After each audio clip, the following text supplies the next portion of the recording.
오늘은 본당에서 촬영을 합니다. 저희 지금 엘리베이터 공사 중이라서 제 방에서 촬영을 하면 이렇게 소음이 많이 들어와서요.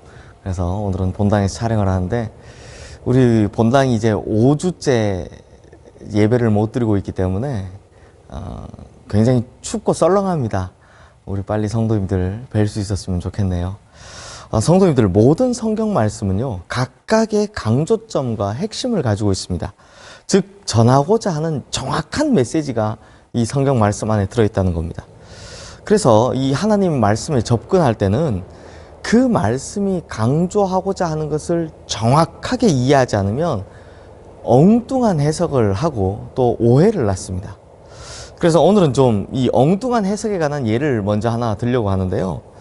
우리 성도님들께서 잘 아시다시피 로마 가톨릭 교회는 오랫동안 천동설을 지지해 왔습니다. 지구를 중심으로 온 우주가 돈다라는 것이죠. 그래서 이들은 성경이 천동설을 지지하고 있다라고 확신을 하고 있었습니다. 그런데 이 로마 가톨릭이 천동설을 주장하는 성경의 근거가 어디냐? 바로 여호수아 10장 말씀이었습니다.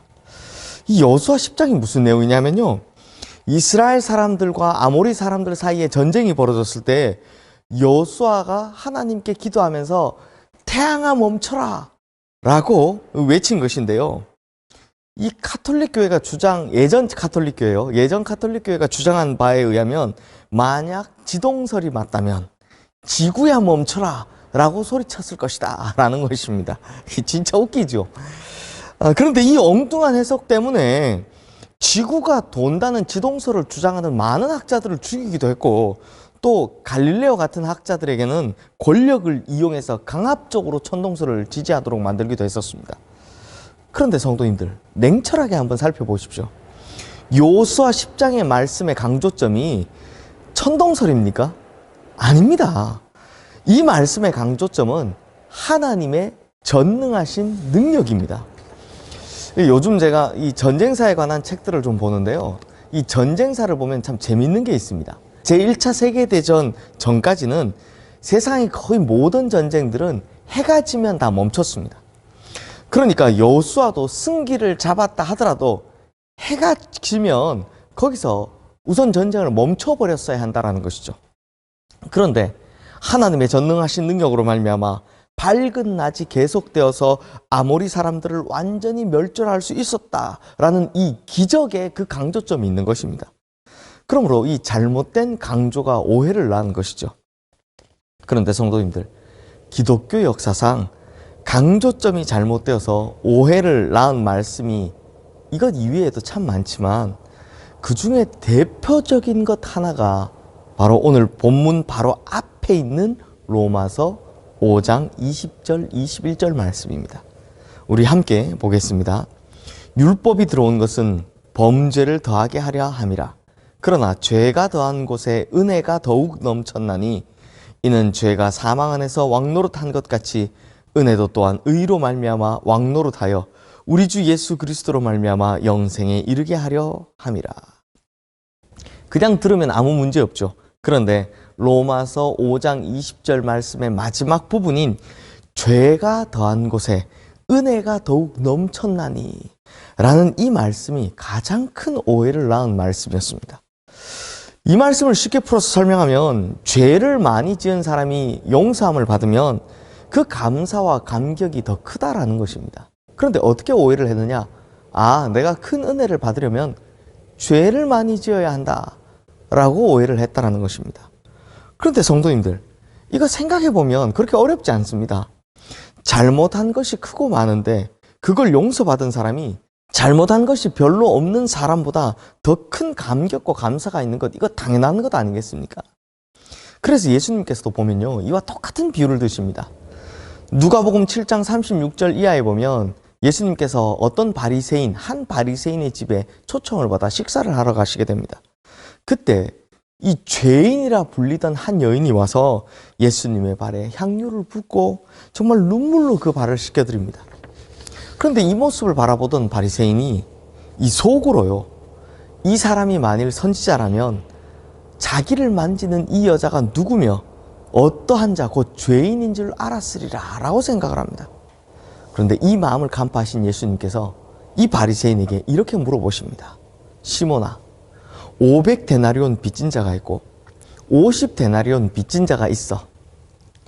그런데 둘 다 갚을 능력이 없어서 둘 다 탕감해 주었다면 내 생각에는 둘 중에 누가 더 사랑을 받은 것이냐. 이 시몬이라는 바리새인이 대답을 합니다. 많이 탕감받은 사람입니다. 성도님들, 예를 들어서 마약을 하고 깡패 노릇을 하고 심지어 살인까지 한 사람이 있다고 칩시다. 그런데 이 사람에게 복음을 전했더니 회개하고 새 사람이 되었습니다. 반면에 그냥 그렇게 보통 우리 성도님들처럼 일반적으로 착하게 살아온 사람이 있다고 칩시다.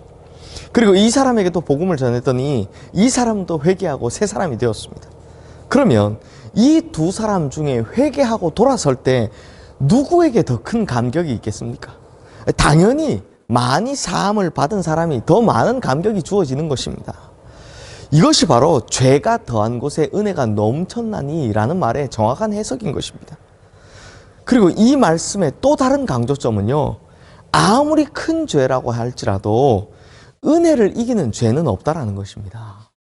아무리 뿌리 깊은 죄, 아무리 큰 죄, 아무리 세상 사람들이 다 포기한 죄라 할지라도 하나님의 은혜는 늘 그 죄에 대해 승리하는 법이다라는 것입니다. 십자가 대속의 은혜가 사하지 못하는 죄는 이 세상에 단 하나도 없습니다. 십자가 대속의 은혜가 사하지 못하는 죄는 그 어떤 것도 없다는 것입니다. 심지어 현존하는 최고의 신학자라고 불리는 이 위르겐 몰트만이라는 신학자가 주장하는 종말론은요, 만유구원론 혹은 만유화해론이라고 하는데요, 이분의 종말론에 의하면 최후의 심판이 없다라고 합니다. 왜냐하면 최후의 날에는 사단까지도 예수 그리스도 십자가의 은혜, 하나님의 사랑에 감화감동되기 때문이다 라고 합니다. 물론 성경에 나오지 않는 개념입니다. 이분도 그걸 압니다. 그런데 그만큼 하나님의 사랑과 은혜가 크다라는 것을 강조하는 거죠. 그래서 하나님의 사랑과 은혜가 모든 것을 다 덮어버리면 좋겠다라는 이 개인적인 희망이 담겨있는 종말론이다 라고 생각하면 사실 수긍이 가는 부분이 있습니다. 그러므로 성도님들, 아무리 죄가 왕노릇 할지라도 은혜의 강물이 밀어닥치면 모든 것을 능히 변화시킬 수 있는 것입니다. 그래서 은혜가 세상을 이기는 법입니다. 이 은혜가 우리로 죄에 낙심치 않게 하는 원동력이다라는 것입니다. 그런데 문제는 예수 믿은 후 은혜를 받아 거룩하게 변화된 삶을 살아야 하는 성화의 과정이 부담스럽고 버거운 사람들이 이 말씀을 이상하게 해석하더라는 것입니다. 그래서 그냥 내가 편한 대로, 내가 하기 쉬운 대로 해석을 해버립니다. 그래서 앞서 본 로마서 5장 20절에서 21절 말씀을 죄를 많이 지어도 된다, 어차피 은혜가 올 텐데 라고 해석을 해버리더라는 것입니다. 죄를 많이 지으면 더 큰 은혜를 받을 텐데 라고 내가 죄 짓는 것을 정당화시켜 버리더라는 것입니다. 그래서 굳이 거룩하게 변화되고 할 필요 있냐, 그래도 은혜를 받는데 라고 해석을 하더라는 것입니다. 그래서 이런 사람들을 향해서 사도 바울은 오늘 본문인 로마서 6장 1절 말씀에서 그런즉 우리가 무슨 말을 하리요, 은혜를 더하게 하려고 죄에 거하겠느냐라고 외치고 있는 것입니다. 죄가 더한 곳에 은혜가 더 많다고 하지 않느냐, 그러면 은혜를 많이 받기 위해서 죄를 많이 지어도 되는구나, 이렇게 주장하고 악용하는 사람들을 향해서 그거 아니라고, 그거 틀린 해석이라고 반박하고 있는 것입니다. 성도님들, 2000년 전에도 그렇지만 이 진리의 말씀을 악용하는 사람들이 참 지금도 많습니다. 반드시 이단 사이비가 아니라도 그냥 내가 좋은 말씀만 골라서 믿고 나에게 부담되는 말씀은 기억해서 지우든지 아니면 의도적으로 다르게 해석하는 이런 사람들이 너무나 많다라는 것입니다.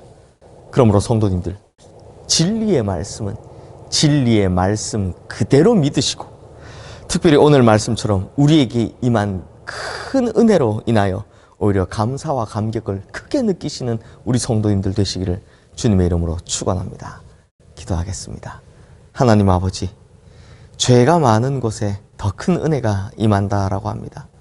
이 말씀의 뜻은 아무리 큰 죄라도 은혜가 이기지 못하는 죄는 없다라는 것인데, 하나님, 우리는 우리 편한 대로 생각하느라 죄를 많이 지어도 더 큰 하나님의 은혜가 있구나 라고 생각하며 살아왔습니다.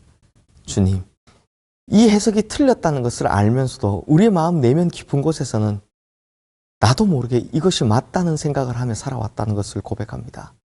용서하여 주시고 이제 정말 진리의 말씀은 진리의 말씀 그대로 믿고 주님께서 주신 그 큰 은혜의 감사와 감격만을 가지고 거룩하게 변화되어 살아가는 우리 모든 성도님들 되게 하여 주시옵소서.